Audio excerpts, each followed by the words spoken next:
Constitution adoptée en novembre 2024, estimant qu'elle menace la démocratie gabonaise. Il souhaite rendre effective la décentralisation.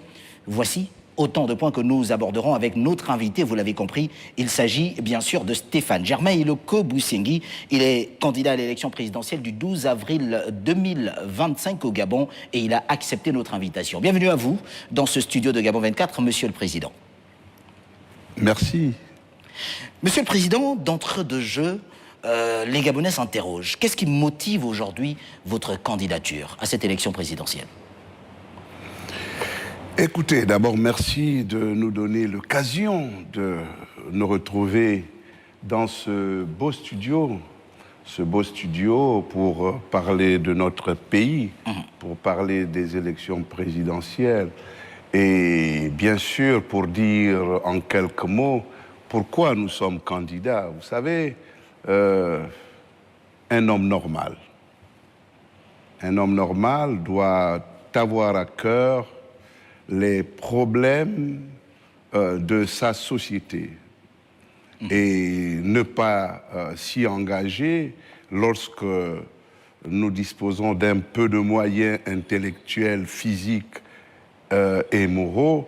C'est un péché de ne pas se soucier du bien-être de ses compatriotes. Moi, je suis médecin, je suis obligé, de par ma formation, de par ma culture, je suis obligé de dénoncer ce qui ne va pas.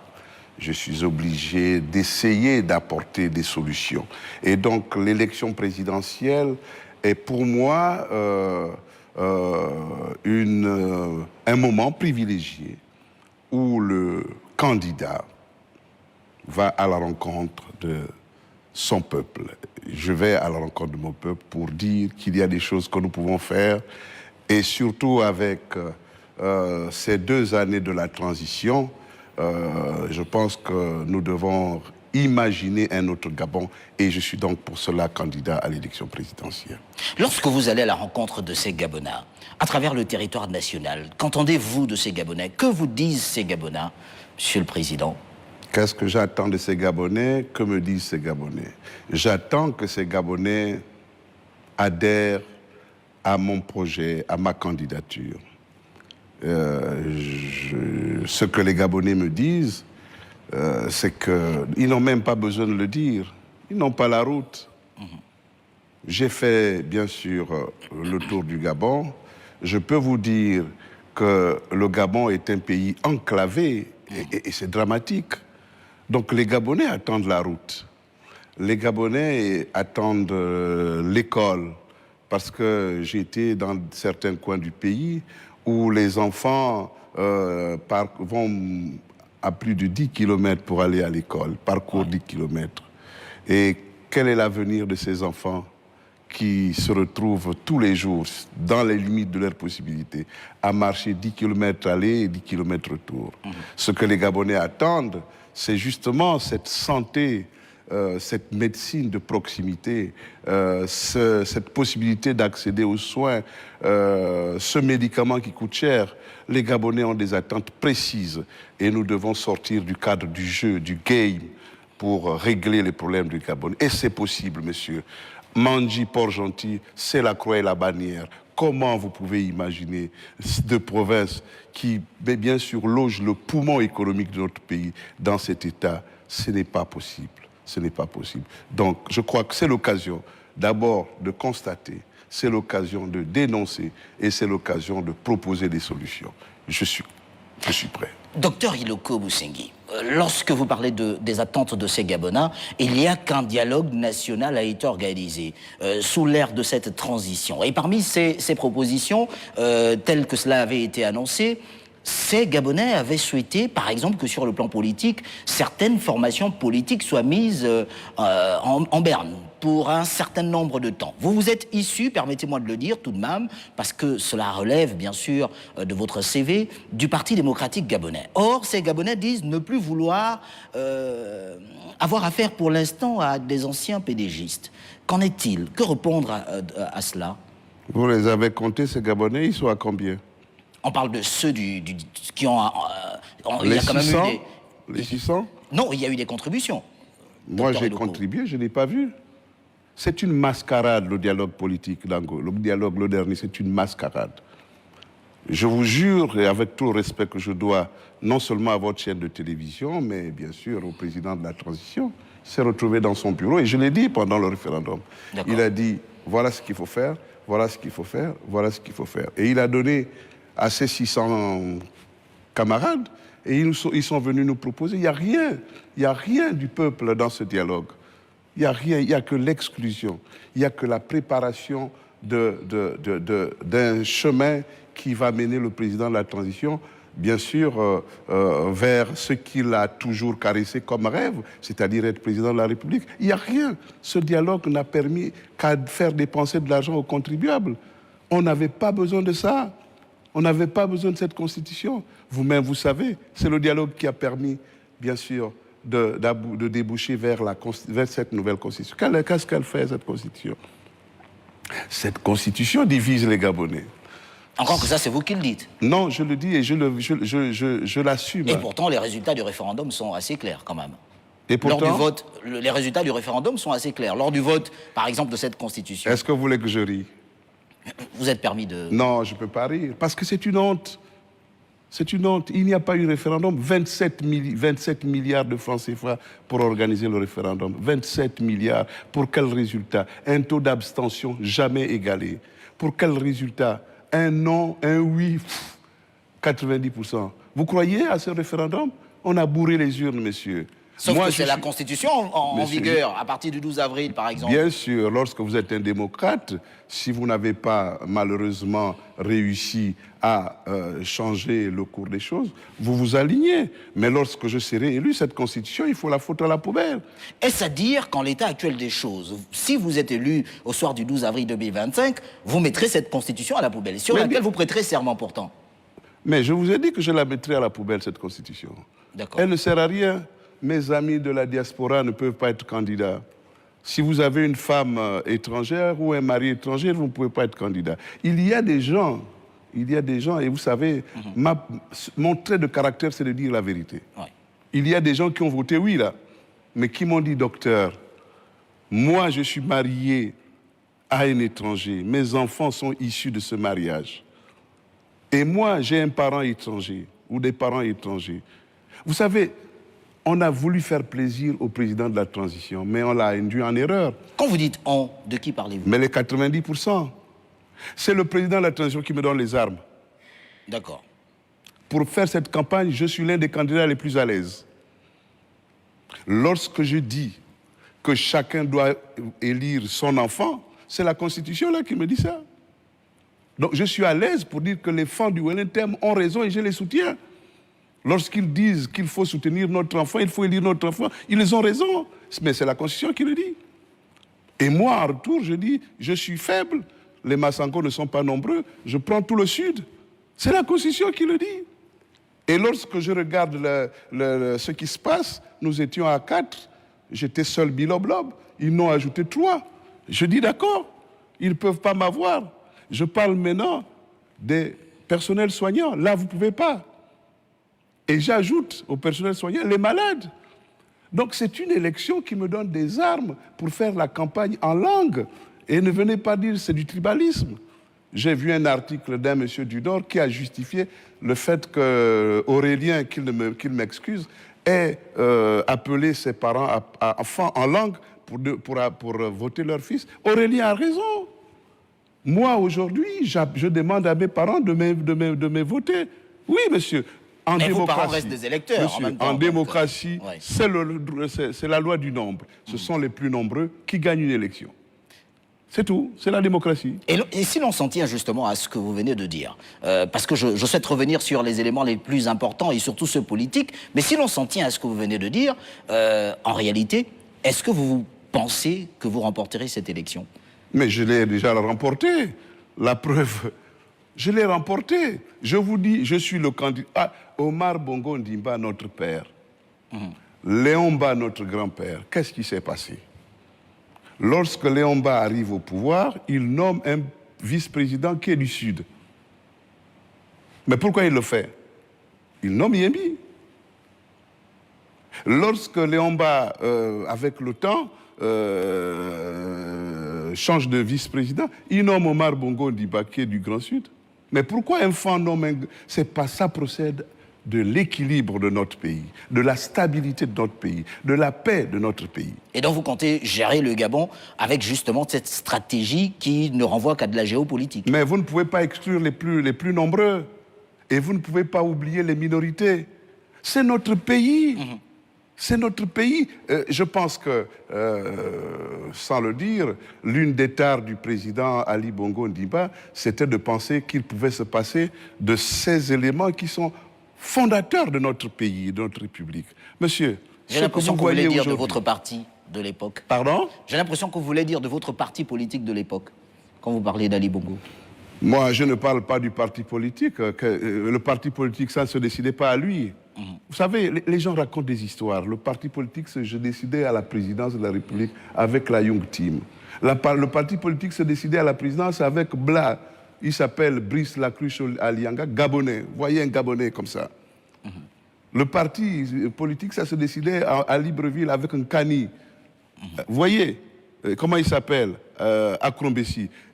Le parti... le PDG, mais en réalité, le PDG, c'était une bande de mafieux qui décidaient tout et qui venaient à lui pour dire aux autres, vous devez faire comme ça. Monsieur, c'est ça. C'est ce qui s'est passé. Les gens ne disent pas la vérité et je n'ai pas répondu à votre question. Qui est le Gabonais qui a dit que le PDG ne devait pas se présenter pendant 3 ans? Qui est ce Gabonais-là? Tous ceux qui sont dans l'opposition, là, c'était les PDGistes. Baro Chambrier, mon frère, c'est un PDGiste. Comment elle s'appelle? Paulette Missambo, c'est un PDGiste. Elle était mon ministre de la Santé. Qui d'autre? Il n'y a pas d'opposants là. C'est des PDGistes qui ont changé de cap. Aujourd'hui, ils nous imposent quelque chose qui n'a pas de sens. Et donc vous-même, vous êtes un PDGiste qui aujourd'hui veut devenir président du Gabon pour laisser le PDG continuer de gérer ce pays. Moi, j'assume le fait que depuis ma tendre enfance, j'ai milité au Parti démocratique gabonais. Vous savez, le 12 mars 1968, le président Omar Bongo a créé un grand parti, un très grand parti. Mais il a créé pourquoi? Parce que, justement, il voulait de l'unité nationale, il voulait du développement du pays. Et ce monsieur-là, c'était mon père. C'est quelqu'un qui m'a séduit et tous ceux qui sont de ma génération savent que j'étais un disciple d'Omar Bongo Ondimba. Donc, monsieur, aujourd'hui, j'étais au PDG par conviction, mais je n'ai rien géré au PDG. Je n'ai rien été au PDG. J'ai peut-être traité les 5 dernières années et même j'ai été viré par la Young Team. Donc, je suis PDGiste. Oui, j'étais PDGiste, oui. J'ai démissionné pourquoi du PDG? Pas parce que le PDG avait perdu le pouvoir, non. J'ai démissionné du PDG parce que je ne peux pas comprendre que des grands hommes d'État, comme Paul Biya-Oguemba, comme Angélique Nkoma, acceptent de marcher en dehors des statuts. Parce que les statuts du PDG n'avaient pas prévu des vice-présidents, n'avait pas prévu ce mode de désignation des cadres du parti. Il y avait un comité provisoire restreint au comité qui n'existe pas dans les statuts du parti. Et j'ai essayé, à ma manière, d'attirer l'attention de mes camarades. Ils n'ont pas compris. Regardez comment ils se retrouvent. Ils sont aujourd'hui avec le PDG. Il y a le PDG d'Aliak Baronanga, il y a le PDG de Blaise Louembe. Et vous trouvez que c'est bien pour un grand parti, pour le parti de notre père? Vous trouvez que c'est bien? Ce qu'on demande, je ne suis pas là pour parler du PDG, puisque vous me taquinez. Bon, c'est peut-être pas l'objet. J'ai été PDGiste et je vous assure que j'ai eu beaucoup de mal à partir du PDG parce que c'est un grand parti et parce que je me retrouvais dans ce parti. Ensuite, vous êtes allé vous essayer dans le mouvement pour le Gabon. Qu'en est-il aujourd'hui, puisque vous êtes candidat? Non, vous savez, essayez de regarder les choses de manière... C'est pas pour vous taquiner, excusez-moi. Je ne suis pas allé après le PDG à Ensemble pour le Gabon. Non, ce n'est pas ça. J'étais toujours PDGiste lorsque je suis allé à Ensemble pour le Gabon. D'accord. Et c'est donc après le référendum qu'avec Alain Claude, Billy Bizet, mon petit frère, mon frère, nous avons compris qu'il n'y avait plus rien à faire. Le PDG, on ne peut pas vous chasser du pouvoir et vous soutenez votre bourreau. Vous ne pouvez pas, une élite gabonaise, vous ne pouvez pas soutenir l'insoutenable. Ce n'était pas manquer de respect au président de la transition. Ce n'était pas le trahir. C'était simplement de protéger le pays. Dire au président, moi, je ne sais pas. Mais vous rendez un très mauvais service au président de la transition. Parce que lui dire la vérité, je vous assure, c'est l'aider à gérer sa transition. Et cette transition, nous voyons comment elle se termine. En pointillé. Est-ce que c'était l'objectif? Les gens disent aujourd'hui, ils ont acclamé le coup d'État. Qui a acclamé en réalité le coup d'État? Les gens réécrivent l'histoire. Nous avons été surpris par le coup d'État. Moi, j'ai été surpris par le coup d'État. J'ai appelé des amis pour savoir si tout le monde était bien. On m'a dit oui, ça va, ça va, ça va. Et puis bon, j'ai dit après tout, ce qui s'est passé, qu'on le veuille ou pas, nous a permis de libérer la parole. Moi, docteur Stéphane Germain Iloko-Bousseigny, oui, j'ai retrouvé la parole. Je vous dis que j'ai eu 27 de tension, monsieur. 27 de tension. Je ne me sentais pas bien au PDG. Parce que la petite classe du PDG, comparativement aux idées fondatrices du PDG, avait complètement saccagé le parti. J'étais là, tout le monde savait que j'allais partir du PDG. Et ils sont allés dire à Éric Dodo, tu ne pourras pas tenir ce gars-là. Mais Éric me respectait, c'était mon ami. Et donc, même si je devais m'énerver, il me disait, Stéphane, calme-toi. Et je suis resté 5 ans à ses côtés. Oui. Mais donc, parlons d'Ensemble pour le Gabon. Je ne suis pas parti du PDG pour aller Ensemble pour le Gabon. Je suis allé à Ensemble pour le Gabon avec Alain et nous avons mené la campagne pour le non. Et puis après, il s'est posé la question de l'élection présidentielle. Je suis allé avec Alain jusqu'à concevoir, bien sûr, les stratégies pour aller à l'élection présidentielle. Alain-Claude Bilibinzé, c'était le candidat d'Ensemble pour le Gabon. Sauf que Alain-Claude, à un moment, je ne le sentais plus. Apparemment, il ne voulait plus être candidat. Mais comment vous pouvez avoir quelqu'un qui doit être votre candidat et qui vous dit « je réfléchis, je réfléchis ». Jusqu'à présent, ça m'étonnerait qu'il ait même un projet de société. Mais je ne le dis pas pour le détruire. Je le dis en toute sincérité. Et pourtant, il est candidat, tout de même. Oui, mais il s'est décidé à la fin, à la dernière minute. Mais c'est tant mieux pour lui. Parce que s'il n'avait pas été candidat, je vous assure, c'était la fin de son histoire. Parce qu'un homme politique doit être présent dans la scène, surtout en pareilles circonstances. Et donc, vous êtes candidat parce qu'il faut être présent sur la scène politique. Je suis candidat parce que... Il faut être présent sur la scène politique. Non, je suis candidat parce que, monsieur, je dois apporter ma touche. Vous savez cette émission, je n'ai rien fait pour mon pays. Oui. Et ce n'est pas normal. Vous avez des regrets? Je regrette. Oui. Je regrette, monsieur, je suis allé en France avec mon enfant en évacuation sanitaire. Et puis j'ai découvert un salon en France où j'ai découvert des machines de traitement de déchets biomédicaux, monsieur. J'ai pu négocier un prêt de 11 milliards de francs CFA, remboursable sur 7 ans, avec un différé de 2 ans. Je l'ai amené au Gabon, monsieur. À Krombessi, c'est lui qui avait le visa d'opportunité. Ils n'ont pas accepté ce projet. Ce n'était pas pour moi, c'est pour le Gabon, monsieur. Monsieur, je suis malheureux. Lorsque je regarde ce que Ngouangou a fait pour les établissements scolaires, je n'ai rien fait. Ngouangou et moi, nous étions à l'université. Il a fait les écoles. Normalement, je devais faire les hôpitaux. Je n'ai donc rien fait, monsieur. J'ai cette femme qui est morte, bien sûr, à la suite d'un accouchement dystocique, difficile. Elle avait une présentation vicieuse. Elle avait, je crois, une procidence d'un membre, c'est-à-dire qu'il y avait un membre au niveau de la vulve. Elle a fait le tour de Libreville, monsieur. Elle est arrivée à l'hôpital militaire. Et à l'hôpital militaire, on n'a pas pu l'accueillir. Mais elle est partie, elle est passée d'hôpital en hôpital. On ne l'a pas pris en charge, monsieur. Et un jeune confrère a voulu la sauver. Lui a demandé les conditions, lui a demandé d'aller à sa clinique. Parce qu'il fallait sauver au moins l'enfant. Mon jeune confrère a opéré cette femme. Il a sauvé l'enfant. Et la mère, 2 jours après, a fait une CIVD, c'est une complication, une coagulation intravasculaire disséminée, monsieur. Elle est morte. Les parents de la femme ont porté plainte au médecin. Nous nous sommes levés. Nous avons dit que c'était injuste. On ne peut pas mettre quelqu'un en prison alors qu'il a sauvé une vie. Au moins une vie. Monsieur, j'ai demandé la mise en réseau des hôpitaux. Parce que ce n'est pas normal que les malades montent dans les taxis et partent d'hôpitaux en hôpitaux. Monsieur, je ne m'amuse pas. Je suis candidat à l'élection présidentielle. Et je suis candidat pour que ça change, monsieur. Le président Omar Bongo Ondimba a mis 4 milliards de francs CFA dans une société pour mettre en place un laboratoire de contrôle qualité.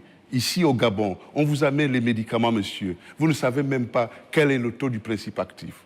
Monsieur, l'ASEG a un laboratoire pour tester de l'eau, monsieur. Mais l'ASEG est une société privée, monsieur. Il faut que l'État dispose d'un laboratoire. Monsieur, excusez-moi, je ne veux pas être passionné. Je ne veux pas être passionné. C'est notre pays. Oui. Mais il faut faire des choses. Il ne faut pas rabaisser les gens. Il ne faut pas croire que nous sommes candidats pour un jeu. Je ne comprends pas. À 63 ans, on doit avoir une vision. Et j'ai cette vision pour mon pays. Je vous assure. Je ne suis pas le seul à l'avoir. D'autres ont certainement. Mais ma place aujourd'hui, c'est en sorte la possibilité que le pays m'offre pour faire en sorte que, mon Dieu, les choses soient différentes. Monsieur l'école, ce matin, j'étais à comment ça s'appelle? C'est une école privée à Batterie 4. Elle s'appelle René Descartes, l'école. Ma fille apprend à René Descartes, monsieur. Et ma fille apprend à René Descartes. Mais à René Descartes, on forme des Gabonais qui ne sont pas les Gabonais d'Akébé. Vous voyez, l'école gabonaise est à 5 vitesses. Et comment vous voulez faire pour organiser un pays avec une formation d'élite à 5 vitesses? Il faut que l'école revienne, l'école publique revienne, renaisse de ses cendres. Parce que moi, je paye 150 000 francs, excusez-moi, par mois pour ma fille. Mais combien de Gabonais peuvent payer 150 000 francs pour leur fille? Et pourquoi on part dans l'école privée? Parce qu'il y a la grève à l'école publique. Parce qu'il y a une mafia qui s'est organisée. Les mêmes professeurs qui sont payés par mois à l'école publique vont faire des cours à l'école privée. Ils sont payés doublement. Les mêmes professeurs qui sont payés à l'école privée, publique, font des cours de rattrapage. Monsieur, c'est une mafia. Il faut que le pays redémarre. L'hôpital, c'est la même chose, monsieur. D'accord, vous parlez de l'hôpital il y a quelques instants, là vous parlez d'éducation, j'espère que nous aurons le temps de développer tous ces points en deuxième partie de cette émission. Mais tout de même, docteur Iloko, la question reste entière. Lorsqu'on est candidat à une élection présidentielle telle que celle-là et que l'on se rend compte des réalités du Gabon, nous sommes tentés de vous demander pourquoi maintenant et pas avant? Les difficultés dans le système éducatif datent de Mathusalem. Le PDG a existé, vous avez été au sein du Parti démocratique gabonais durant de nombreuses années. Ensuite, dans Ensemble pour le Gabon, pourquoi maintenant et pas avant? Pourquoi une candidature maintenant et pas bien plus tôt? C'était la crainte d'affronter Ali Bongo? Monsieur, c'est Dieu. C'est Dieu. Excusez-moi. La science, à un moment, explique des choses. Après, elle est perdue. Moi, je suis perdu. J'ai eu 27 de tension, monsieur, le 20 janvier 2020. Pourquoi je ne suis pas mort, monsieur? Certainement que Dieu avait une mission pour moi. C'était peut-être être candidat en 2025, monsieur. C'est une utopie, monsieur le candidat. Mais chacun de nous a une destinée, monsieur. Mais moi, j'étais avec Alain-Claude Bilibinze. J'ai dit à Alain-Claude, je ne serai pas ton concurrent. Pourtant, c'est le cas aujourd'hui. Je serai ta doublure. Mais il m'a traité... Je pense, il m'a traité de telle sorte que, à la fin, je me suis dit, mais finalement, il n'a pas conscience que je suis un bulldozer. Et donc, sa doublure? Je suis un bulldozer, monsieur. Je suis un bulldozer. Je ne suis pas fait pour être le second. Je suis fait pour être le premier, leader. Comment feriez-vous alors, puisqu'Alain-Claude Bilibinze est également candidat et de Gabonais s'interroge, il se demande est-ce que la candidature du docteur Stéphane Iloko n'est pas une stratégie mise en place par Alain-Claude Bilibinze, sinon avec Alain-Claude Bilibinze? Oui, non, mais si Alain-Claude avait mis une stratégie en place, je pense que... Peut-être pour diviser l'électorat. Non, mais comment diviser l'électorat? Alain Claude n'a pas le même électorat que moi. C'est ça l'intérêt de cette nouvelle constitution. Il est fan de Logoi-Ivindo. Son électorat, c'est Logoi-Ivindo. C'est pas possible. C'est ça, monsieur. On n'est pas candidat à une élection présidentielle. Non, pour sa monsieur, province monsieur. d'origine. Il y a un premier tour et un deuxième tour. Au deuxième tour, on fait des alliances. Au premier tour, chacun a son fief. Donc, il est candidat. Il va d'abord aller chercher ses voix dans le Goué-Vindo. Il ira les chercher chez son épouse dans le Wellington. Ça, c'est des stratégies qui ressemblent strictement au Parti démocratique gabonais, docteur. Il ressemble à tous les partis. Même le général Brice Clotaire Oligui-Nguema utilise cette stratégie. Le président Brice Clotaire Oligui-Nguema est Batéké du Haut-Ogoué par sa mère. Et je reviens du Haut-Ogoué. Je n'ai pas eu accès à Okonja, à Akieni, à Ngoni, à Bongoville. Moi, je ne suis pas allé à Bongoville. Même à Franceville. Est-ce que ce ne serait pas parce que les anciens PDGistes ne sont pas acceptés aujourd'hui au Gabon en 2025 Non. Depuis le début de cette transition? Non, c'est parce que le Haut-Ogoué, du moins le Haut-Ogoué, c'est une chasse gardée. Et c'est normal du président Brice Clotaire Oligui-Nguema. D'accord, nous allons y revenir en deuxième partie de cette émission. Docteur Stéphane Iloko, je rappelle que vous êtes candidat à l'élection présidentielle du 12 avril 2025 au Gabon. La suite, c'est dans une poignée de secondes. À tout de suite.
deuxième partie de cette émission, 52 minutes pour convaincre sur Gabon 24 avec notre invité, le docteur Stéphane Germain Iloko Boussengui. Il est candidat à l'élection présidentielle du 12 avril 2025.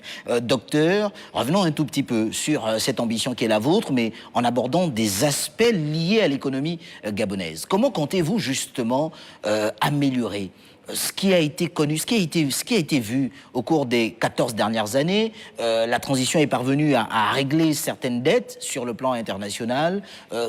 Quelles est votre stratégie à vous pour une véritable redistribution des richesses du pays? Mais écoutez, dans ce que je conçois comme projet de société, j'ai d'abord dit que notre pays, du moins le président de la République, doit tout faire pour garantir la sécurité. La sécurité sur l'éducation. Si les Gabonais ne sont pas bien éduqués, ils ne peuvent pas connaître la prospérité. Vous parlez de prospérité, vous parlez de l'économie. Il faut que les Gabonais soient bien soignés. Si les Gabonais sont malades, le Gabon ne pourra pas connaître la prospérité. Il faut, bien sûr, c'est pour ça que je parle de sécurité. Il faut donc que nous mettions en œuvre. La sécurité, ce n'est pas seulement les militaires, les galons. La sécurité, c'est tout ce qui permet de protéger, de garantir, n'est-ce pas, un environnement, un écosystème agréable. Parlons de l'éducation, par exemple. Comment vous ferez pour apporter cette sécurité quand on sait qu'au Gabon, il y a un déficit en matière de formation, en matière d'infrastructures scolaires? Oui, on a vu les efforts fournis par la transition, mais c'est insuffisant. Il faut qu'il y ait un président élu et qu'il commence à mettre en place une véritable stratégie de développement sur ce point-là. Comment vous ferez? Mais monsieur, il n'y a pas de problème d'infrastructure au Gabon.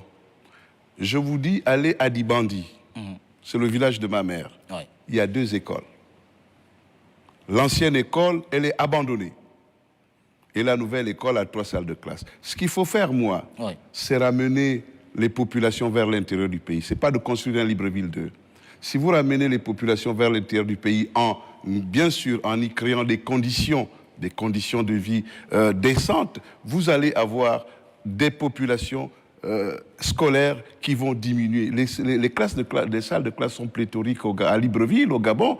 Elles ne sont pas pléthoriques à Makata-Mangoï. Parce que là-bas, il n'y a pas de conditions.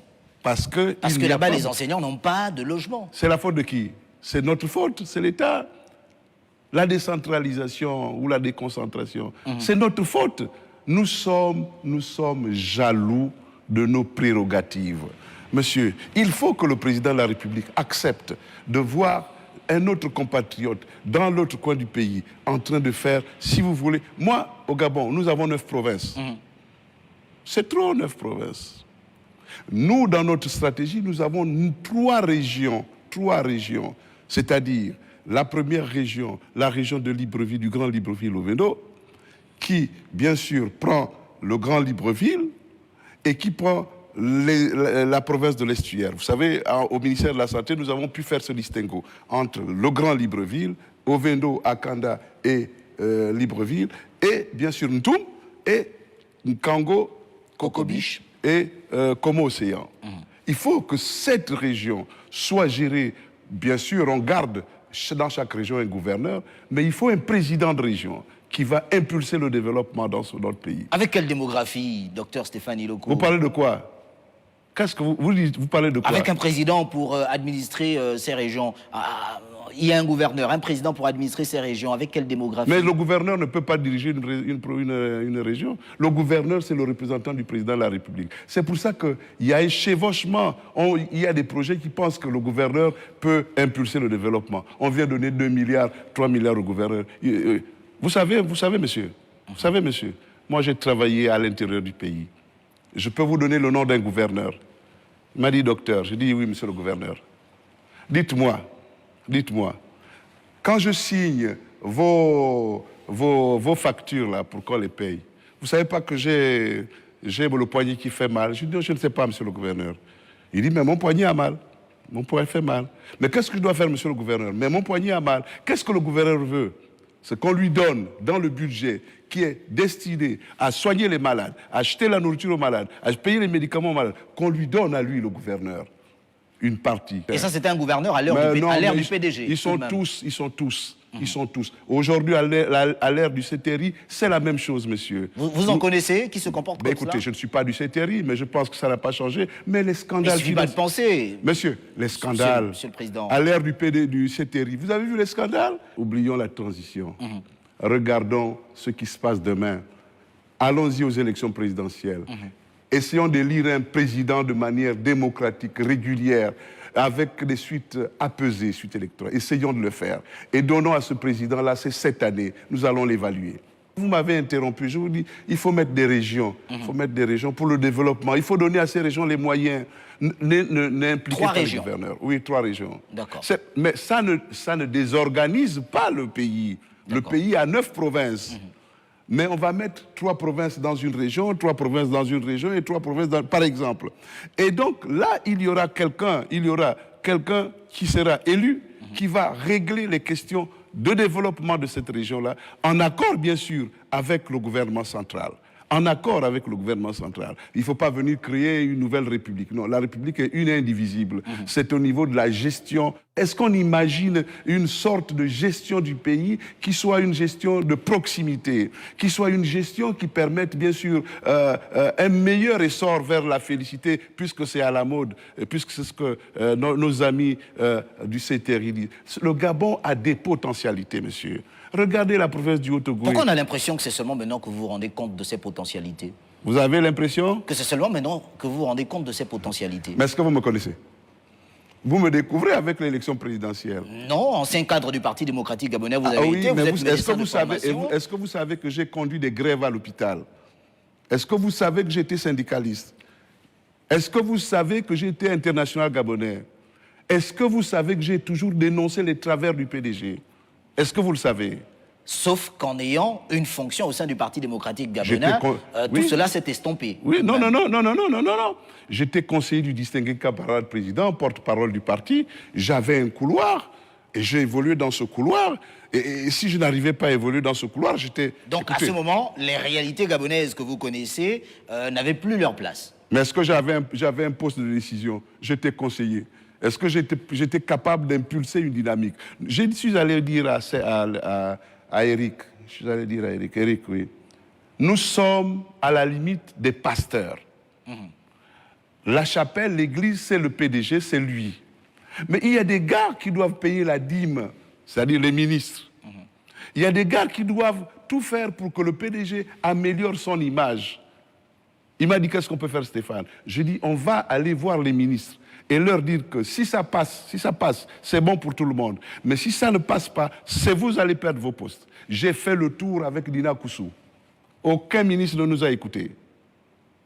Aucun ministre n'a même été capable de payer sa cotisation. Un seul, je pense que c'est Machima ou Yves Manfoumbi, je ne sais plus qui c'est, a donné un chèque d'1 million. Monsieur, je connais les gars du PDG. Et les gars du PDG, ce n'est pas lui.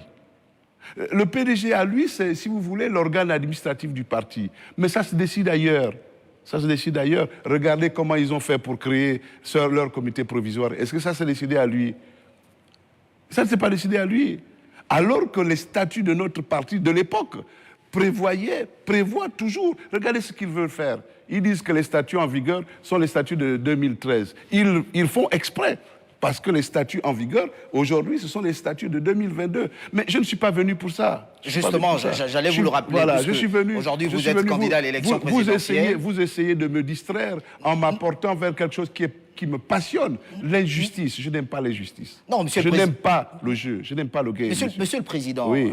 Tout l'intérêt de ce questionnement réside dans le fait qu'aujourd'hui, les Gabonais ont besoin, assurément, de voir quelque chose de nouveau, donner la possibilité à d'autres Gabonais qui n'ont pas été dans ces appareils politiques, dans cet appareil étatique, de pouvoir faire leurs preuves. D'où l'insistance sur certaines de ces questions. Mais je fais partie de ces Gabonais-là, justement, qui n'ont eu droit à rien du tout. Monsieur, vous savez que je suis resté 12 ans à la maison? Je ne l'ai pas dit. Militant du Parti démocratique gabonais. Ancien inspecteur de la santé. On m'a viré. On m'a viré. Vos camarades du parti vous ont... Mais on m'a viré. Ouais. Je peux vous donner le nom de la personne qui m'a viré parce que je disais que les hôpitaux n'étaient pas en conformité avec... Il s'agissait de qui ici? Non, je ne cite pas, ce n'est pas nécessaire. D'accord. Pas nécessaire. Donc vous voyez, j'étais inspecteur général de la santé. J'ai mis des médecins, des faux médecins en prison. J'ai fermé des cliniques. On m'a viré.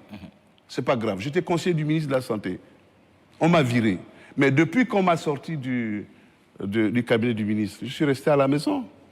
J'allais prendre le 25 mon salaire. C'est ça qui est mauvais. C'est lorsqu'on dit que les PDG doivent... Ben oui, mais moi, je suis à la maison depuis 12 ans. Si je n'avais pas une profession libérale, je serais mort. Parce qu'on ne peut pas mettre l'autre en prison comme ça.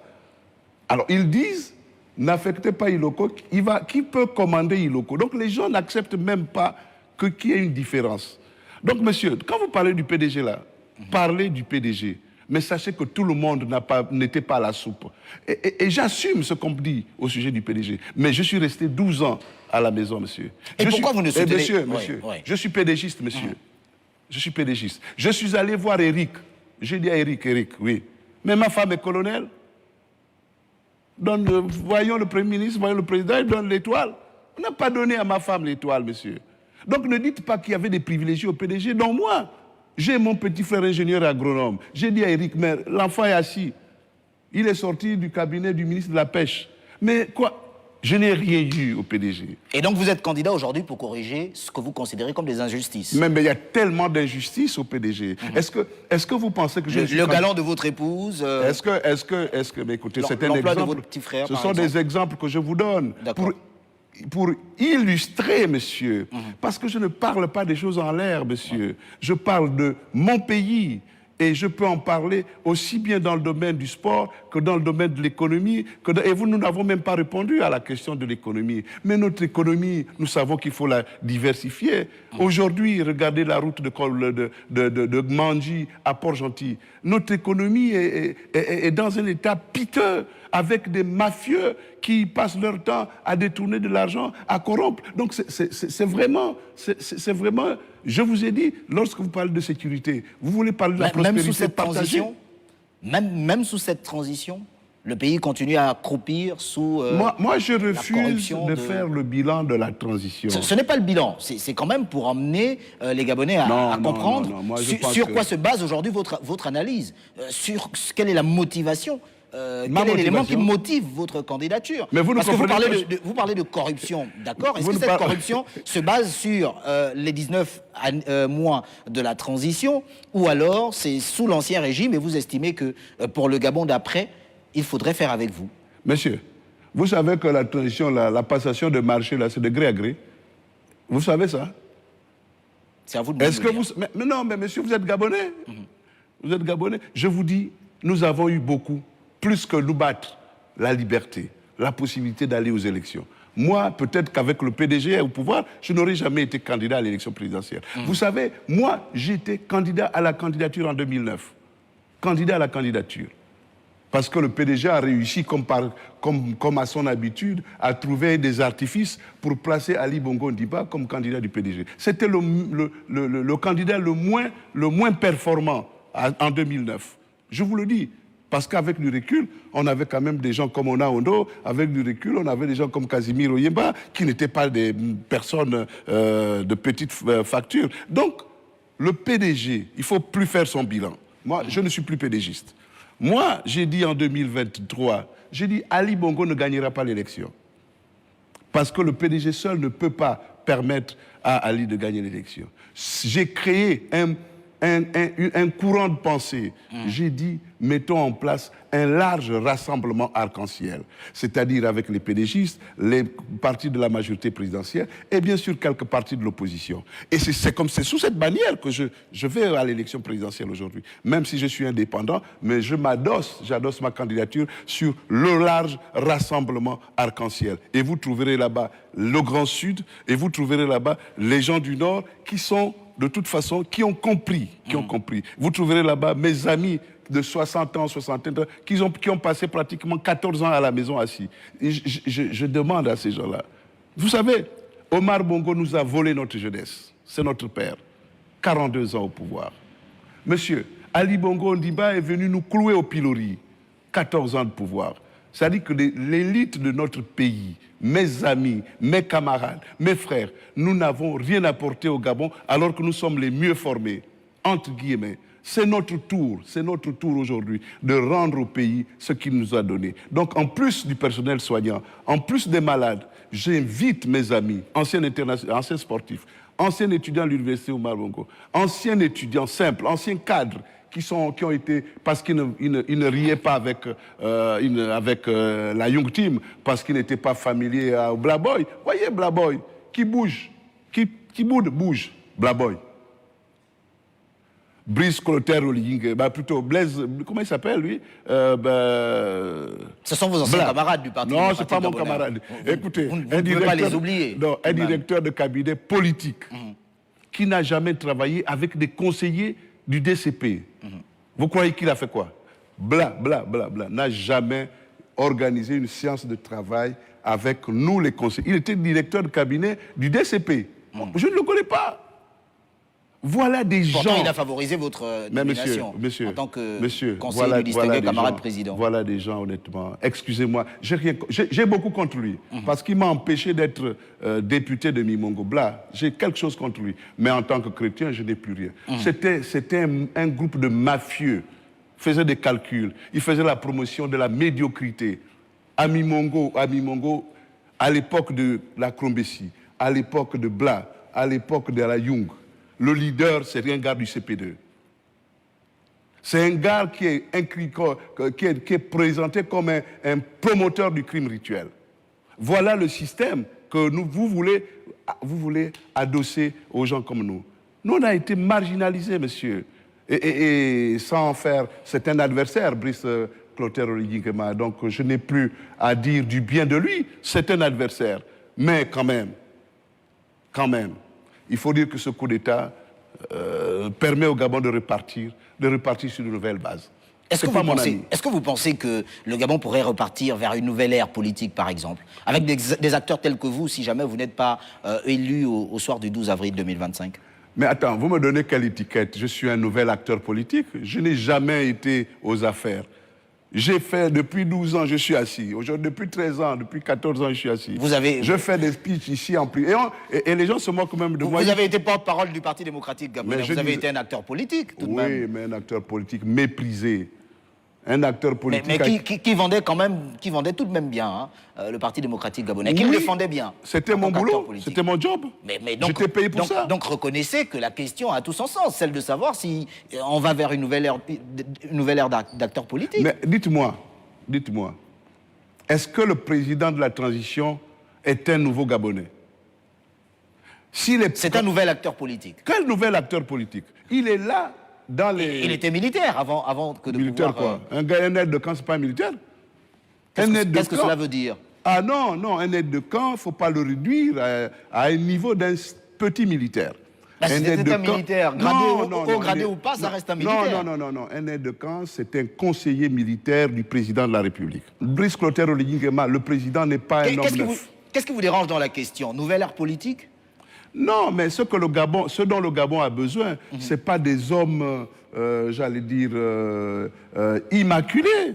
Nouvelle ère politique. Oui. Comprenez bien le sens de la question. Je crois que vous l'avez compris, cette question. Nouvelle ère politique, avec de nouvelles personnalités politiques. Brice Clotaire Oligingema, doit-on le considérer comme une nouvelle personnalité politique? Non, comparativement à vous, comparativement à d'autres candidats, tels qu'Alain-Claude Bilibinze, qui est dans la politique depuis de nombreuses années, pour la plupart, qui n'ont fait que de la politique. Est-ce que vous voulez faire plaisir au président de la transition? Ce n'est pas mon rôle à moi. D'accord. Puisque ce n'est pas votre rôle à vous, acceptez que ce n'est pas un homme neuf. Acceptez que ce monsieur-là a une expérience de la politique qui dépasse même certains hommes politiques. Acceptez qu'il ne sera pas nouveau. Acceptez, s'il vous plaît, que Alain-Claude Bilibinze, s'il arrive à remporter cette élection, ce ne sera pas un nouvel homme politique. Mais il a une offre. Est-ce que finalement, votre candidature n'est pas une stratégie bien huilée avec votre compagnon de route, votre ancien compagnon de route? Donnez-moi le nom. Alain-Claude Bilibinze. Mais non, mais Alain-Claude m'a dit que je l'ai infiltré. Monsieur, Alain-Claude Billy-Binzé, ça me gêne d'en parler. C'est un vieux dossier, je l'ai dépassé. Est-ce que vous ne renoncerez pas à votre candidature quand vous vous rendrez compte qu'en réalité, vous n'avez pas plus de C'est lui qui a chance payé ma que caution. Ça Si vous- ça c'est vous une le dire. stratégie, donc c'est lui qui a payé ma caution. Mais je vous ai dit qu'il n'a pas payé ma caution. Je vous le dis, il me regarde. Alain-Claude n'a pas payé ma caution. Qui a donc payé votre caution? Ah, parce que je suis un pauvre. Parce que je n'ai pas de moyens. Parce que même une vous, question, mon Monsieur neveu, le vous ne Président. pouvez pas cotiser pour moi. Monsieur le Président, c'est Vous êtes une mon question. neveu ou vous êtes d'accord, vous êtes journaliste. Vous pensez que la solidarité massango africaine n'existe pas? Vous pensez que je suis si nul que ça pour ne pas avoir un peu d'argent à côté? Vous pensez, c'est ce que vous pensez? Non, il faut apprendre à respecter les autres. Il faut apprendre à respecter les autres. Et je n'ai rien contre Alain-Claude Billy-Binzé. Il n'a pas payé ma caution, il ne pouvait pas la payer. Il ne pouvait pas la payer parce que je ne suis pas venu pour parler de lui. Je suis candidat, c'est le plus important. J'ai un projet de société, c'est le plus important. Et je vais affronter des compatriotes qui ont des projets, qui ont des ambitions et qui sont tout aussi, j'allais dire, importants que moi, qui peuvent être élus. Et donc, c'est en respect et vraiment avec toute l'humilité possible que j'estime que c'est un bon jeu. C'est un bon jeu. Nous sommes 8 candidats. Nous avons certainement dans les 8, parmi les 8, des gens qui ont une certaine longueur d'avance, il faut le Est-ce dire. que vous serez prêt à travailler avec Brice Clotaire Oligui Nguema s'il était élu au soir du 12 avril ou encore avec Alain-Claude Billy-Binzé si c'était lui qui devenait le président de la République? Est-ce que vous serez prêt à travailler avec ces derniers? Votre question est vicieuse. Votre question est vicieuse. Ben non, Monsieur le Président, c'est une question. De mais nombreux c'est Gabonais pas- s'interrogent. Non, c'est pas une bonne question. Vous savez pourquoi je ne me suis pas entendu avec Alain-Claude? C'est à vous Parce de que nous je le lui ai dire. dit à Alain-Claude, si on doit aller aux élections, quel est mon rôle? Et si on remporte les élections, quel est mon rôle? Si vous ne me répondez pas, je ne vous suis pas. Parce que, monsieur, j'ai une vision pour le pays. D'accord. Je suis prêt à travailler avec n'importe quel compatriote, pourvu que nos visions se croisent. Si vous êtes seul, vous êtes le plus beau, le plus fort, le plus intelligent, moi je ne peux pas faire avec vous. Je fais avec des gens humbles, des gens modestes, des gens qui acceptent. Et puis lorsque vous avez fait des grandes études, excusez-moi, ce n'est pas un complexe, vous acceptez qu'on vous donne des avis. Nous, sur le lit du malade, nous discutons du malade, des possibilités diagnostiques, des possibilités thérapeutiques. Et moi, j'ai évolué comme ça. Le Gabon est un pays malade, très malade. Et docteur Akouré l'a dit. Moi, je suis médecin. Je veux soigner ce grand malade. Et je veux soigner ce grand malade avec tous les médecins possibles, c'est-à-dire y compris vous. On va caricaturer la chose. Et donc, vous pourrez être à côté de Brice Clotaire Oligui Nguema. Mais pourquoi pour lui lui dire qui vous a dit qu'il va ce qu'il n'est pas gagner? bien. Qui vous a dit qu'il Ou va alors gagner? d'Alain-Claude Billy-Binzé, Ben, si ben jamais pourquoi c'était lui qui était pas élu. eux être à côté de moi? Pourquoi? Vous pensez que le Premier ministre Alain-Claude Billy-Binzé peut me battre? Et vous pensez que le président Brice Clotaire Oligui Nguema peut me battre? Vous ne pensez pas un seul instant que moi je peux les battre? Pourquoi vous faites ça? Vous êtes déjà rangé. C'est une question. Monsieur le Président, c'est une question. C'était Non, pour vous titiller. non, mais on rigole. Mais je pense qu'ils viendront travailler avec moi puisque c'est moi qui vais remporter l'élection. En toute modestie, ils viendront travailler avec moi. D'abord, je suis leur grand frère. Je suis le plus âgé. Donc, ils viendront travailler avec l'ancien. Ben, si c'est l'un des deux ou l'un des trois qui remporte, il n'y a pas de problème. Si, au centre des préoccupations, c'est le Gabon. Oui. Si au centre de préoccupation, c'est l'équilibre, si au centre des préoccupations, je veux dire, c'est la justice, pardon, le mérite, pardon, le mérite, pardon, la justice, pardon, l'équité. Si c'est ça le président, oui, je peux travailler avec lui. Mais je ne peux pas travailler avec quelqu'un qui, bien sûr, a des petits frères qui viennent interférer dans les affaires de l'État. Moi, j'ai été viré de la plateforme Ensemble pour le Gabon par des neveux d'Alain-Claude. C'est pas ça. On voit là les gars de Haussimann, on dit, il passe la balle. Non, il faut le président de la République, ça doit être un rassembleur. Il doit travailler avec les grandes valeurs. Et moi, je vous assure, l'équité. Moi, vous êtes un brillant journaliste. Vous êtes un brillant journaliste. Merci, et vous Monsieur le avez Président. votre place. Mais lorsque vous êtes quel fils à papa, je vais dire, facilité, encouragé par le fait du sang, arrêtons. C'est ce qui a mis notre pays, bien sûr, dans la situation actuelle. On a des gens, excusez-moi, nous sommes à une émission de télévision, on a des gens qui ne méritaient pas d'être au gouvernement. On a des gens qui ne méritent pas d'être des directeurs généraux dans notre pays. On a des gens qui ne méritent pas d'être là où ils sont, dans notre pays, même sous la transition. Mais écoutez, je vous ai dit, je ne fais pas le bilan de la transition. Je suis l'adversaire du président de la transition. Et le meilleur... Et d'Alain-Claude Bilibinze et des autres candidats. Mais pourquoi vous ne citez pas les autres? Pourquoi vous ne citez pas Ibinga, vous ne citez pas Goma? C'est quoi? Les journalistes ont décidé de mettre 2 candidats, l'un en face de l'autre, et les autres n'existent pas. Non. Les deux là, il y a un là, il y a l'autre là, et moi je suis là. C'est moi qui vais déterminer qui sera le président. Ou c'est moi-même, ou c'est celui qui est à gauche, c'est-à-dire Brice Clotaire Oligui-Nguema, ou c'est celui qui est à droite, comme vous dites que c'est Alain-Claude, ou c'est Alain-Claude. Mais ils ne feront rien sans moi. D'accord. L'on retiendra cela comme votre mot de la fin. Je rappelle que vous êtes le docteur Stéphane Germain Iloko Bousengue. Vous êtes candidat à l'élection présidentielle du 12 avril 2025 au Gabon. Merci d'avoir accepté notre invitation, docteur, en espérant vous retrouver justement sur les plateaux de télévision durant la période de campagne électorale, parce qu'il faut le préciser, l'objectif n'était pas forcément d'aborder dans le fond et la forme votre projet de société, puisque nous ne sommes pas encore en campagne. Je ne serai pas sur les plateaux de télévision. Je serai là où est le peuple, parce que l'élection se fait sur le terrain. L'élection ne se fait pas sur les plateaux de télévision. Donc, effectivement, nous essaierons dans la limite de nos possibilités d'être sur les plateaux de télévision. Merci à vous d'avoir accepté notre invitation et à vous qui nous avez suivis. N'oubliez pas, l'actualité se poursuit sur Gabon 24. J'aurai le plaisir de vous retrouver avec un autre invité, un autre candidat pour cette élection présidentielle du 12 avril 2025. Au revoir.